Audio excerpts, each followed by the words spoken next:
இன்றைய தியானம் பாய்மரம். பிரபஞ்ச வாழ்வு என்னும் கரைகாணா கடலிலே எனக்கு கப்பல் போன்று இருப்பவர் கடவுளே.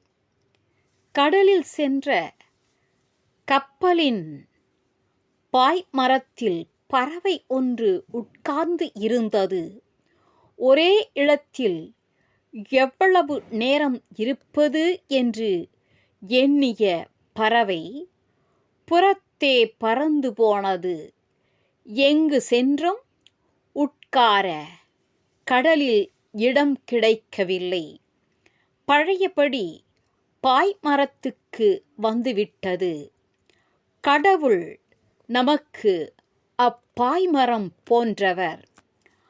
ஆழித் துரும்பெனவே அங்குமிங்கும் உன் அடிமை, பாழில் திரிவதென்ன பாவம் பராபரமே.